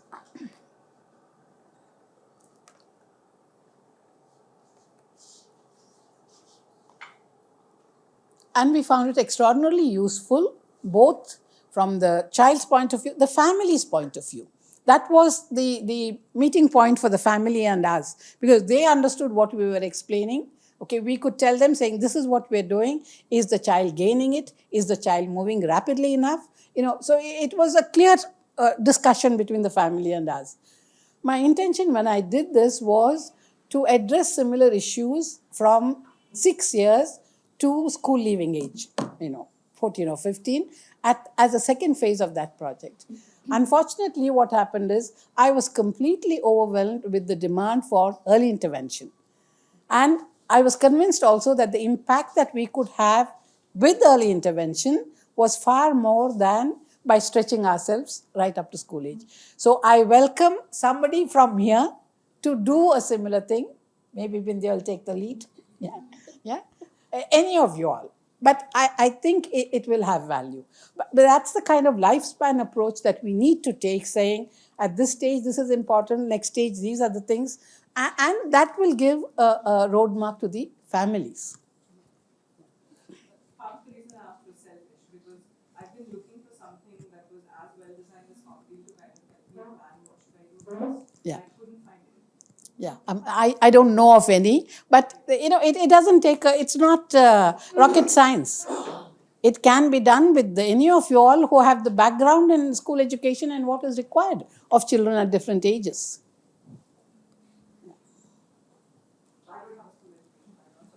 Well, let's hope that some of you all and people like Bindiya will take this forward. Yeah. Thank you. Anybody else? Yes, please. I'm an architect, and I have not been here in the last 2 days. Yeah. But just thinking out of the box kind of a question. Yeah. I think a lot of whoever we are calling normal, I think they have to be autistic because our understanding of the specially needed people is very limited. Yes. I think the education has to be there for us to respect and understand them, and probably the system has to also upgrade in a big way. Yeah. In schools, the normal children, who we call not, should empathize, probably interact better, teachers, and I think all of us would have been through different experiences. So we have in architecture for specially abled blind people or people who need wheelchairs and things like that. Buildings are designed special for that. So likewise, I think our society and our cities, our systems of education, if we make things little more empathetic, I think it will create a much better environment. And, We fully I agree think with you. Since you have certain legal back, I think as a society in India, somebody has to hit us hard to make us change or understand these things. So I think some legal way the school curriculum needs to be mainstream. Everyone has to understand that these are special people and they're part of our society, our families. And how do you make them, make it easy for them? I think, thank you so much for that question. I think school inclusion is the answer for that. Because when we talk about inclusion, we always talk about it from the perspective of the child who's being included, the child with the special needs, right? But to me, the value school inclusion has for the typically developing children in that school is not spoken about enough. And most families of children who are typically developing are not appreciating this arrangement either, because they think their child is at a loss. Now, the reason why we are not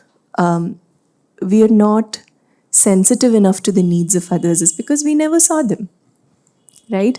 When we were in school, these children were hidden away, right? They were in segregated spaces or they were at home. The reason why I want them, like I know for a fact that when I get, say for example, like when I go home, I get invited because of what I do. A lot of people end up inviting me to, can you please come and take a look at this special school that I'm running? And when I take somebody from my family, and I always see that there is this, when they look at the, the children who are coming there or the adults who are the beneficiaries there, they always look at them from a space of sympathy. And that is because we don't know what to do. We don't know what to do when we meet somebody who's different from us. And inclusion lets you do just that, right? A child who's going to a school with a neurodivergent a child right now, when they grow up later on, and when they meet a person like that, they'll say, oh yeah, I've had a friend like that in school. So I know how to approach that person, which our generation is not familiar with. That is where the problem stems from, right? We were never exposed to people who were different from us, right? Now, you say when we get hit on our head in India, we start learning. We don't. We still don't, right? We're still talking about, when we're talking about accessibility, we're still talking about ramps. And we have to still talk about ramps because we've not ramped enough. I'm telling you, and I have a tiff with architects and contractors who construct spaces. We always construct for able-bodied people. Always. That is the default setting, right? We just finished constructing a house. We constructed a public space, like my family runs a cafe, and we constructed the cafe, and we had to go in and figure out that, because we were very sure, we told them the space has to be accessible. We were very particular about that. Despite that, after it was built, we go in with a wheelchair, like we've created the ramps and wherever, but we go in with a wheelchair into the restroom. You cannot maneuver the wheelchair. Why are we not thinking of that? Why is it not coming to us as an architect? When you design the space, you should be thinking of these things, right? I mean, when we made a house, I made sure there are ramps so that people come there, there are aged people, there are people who are wheelchair users. When they come there, they have a space. But despite me telling about ramps in different spaces, I have another entrance which is completely staircase. Why is it that as a designer, we are not thinking of it, right? Because we always think about only able-bodied people. Now, again, we are thinking of ramps because we are only thinking about physical disabilities. I'm sorry. It is the easy way out, right? Yeah, and that is what is the problem with our school curriculums also. The way of teaching also. Because if the teacher is telling me, if you take this child out of the classroom, I can teach the rest of them, right? If everybody is sitting and looking at me and nodding their head, it's easy for me to teach. But when there is somebody who's moving around and learning, sorry, I can't do that, right? It's easy way out. It is the easy way out. So when we are still talking about accessibility for people with physical disabilities, where are we, even when it comes to neurodiversity? Because I have a lot of people who, like, they're probably starting a school or something like that, and they would call me and ask, so I want to make it inclusive, so what should I do? So you're building a building, right? Like, I'm sure you can have your ramps, and there are a lot of design settings that you have to make it inclusive. But for a neurodivergent person, what you actually need is a change in attitude. That is what I'm struggling to bring around. So it is not the space itself. It is the people who's going to be employed in that space, who's going to be accessing the space. Those people have to have that inclusive attitude, right? And there's a bigger issue, like Bangalore traffic is bad because our traffic sense is bad, and likewise there are so many issues. Yeah. It's all basically our Right. society does not respect certain things. Right. If you can afford to pay for a AC bus, you may get a ramp. Right? But if you are going in a regular BMTC bus, sorry, you are out of luck. On a related question, in your school program, where you go and train the teachers, as he's also pointing out, and you're also saying that the kids who are studying with you. So, do you have a program for them also, to how to sensitize them, or do you think it will happen automatically over the time? Like when they will grow up with these kids, they will learn, but it might take some time, like years. Because same goes with the LGBTQ community. We were not trained to be with them, and now when they sit and work with us, it feels very odd. But the new generation is okay with that. So do you have any sensitivity? Because it has, personally with my child, it has happened. So when now he's 22-year-old and he's physically challenged, and I spoke about him yesterday. But when he was playing once in a basketball court, a child who is able-bodied came and said that you should not play with the sit side, and you can't play. And so he came to me and I said, don't worry, you will be fine, but that child will not be fine in future. So I went to the parents and told that you need to sensitize your child. My child will be fine, I will train him how to handle the situation, but he will not be able, because nowadays everywhere, in corporate, everywhere, you need to be sensitized. But if your child will grow up like this, he will be chucked out of the organization, right? If he will not be able. So then she understood. But so do you have any program where? So I think the answer to that question is there in your question itself, right? Children don't learn by listening, children learn by watching. And I have seen inclusion happening beautifully when the teacher is an inclusive person, right? When you go into very young classrooms, right, elementary classrooms, for those children, teachers are gods. They're higher than parents, right? My teacher taught me this problem like this. Now, for parent teachers are different. I'm sorry, that is not correct. This is not how the teacher taught me. So, teacher is held so high. So, there are teachers in my teacher training when they ask me, but not all children will, appreciate it. I said, all children will appreciate it if you appreciate it, right? I've had teachers say, when we bring in a child with a special need into the classroom after some kind of intervention, after, like a resource room intervention or special needs intervention, there are teachers who say, oh, she's come back, huh? She's doing it in front of the children, right? Oh, she's back now. Now she's going to be drooling. They say these things, right? So what is a child learning? She doesn't like Ganga, which means I also don't like her. But there are other teachers, oh, Ganga, you're here today. I'm so excited to see you come here. Who is going to sit with Ganga today? Who is going to have lunch with her today? Who is going to take her to the bathroom? Who's going to walk with her? So now everybody wants to be that. Because why? The teacher is creating that inclusive space in the classroom. So I think as an adult, now when children behave like that, we always know where it is coming from. It's either an adult, like an adult home, or an adult at school who's done it and modeled it for them, right?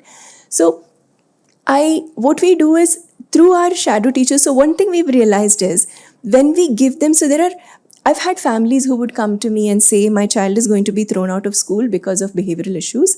And will you be able to give him some behavior therapy in your clinic, right? This was a long time ago when I had a clinic. And I would say, no, I can't do anything because the behavior is happening in school, right? Similarly, all your challenges, be it your social, sorry. So anything that is happening within school has to be addressed within school only.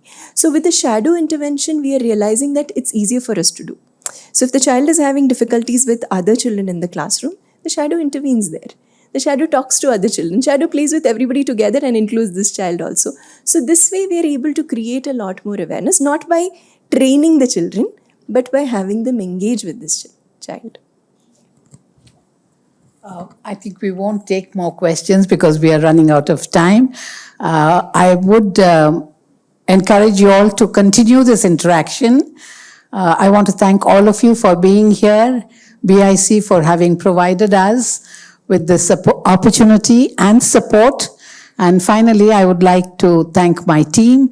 We are a very small team of 5 part-timers.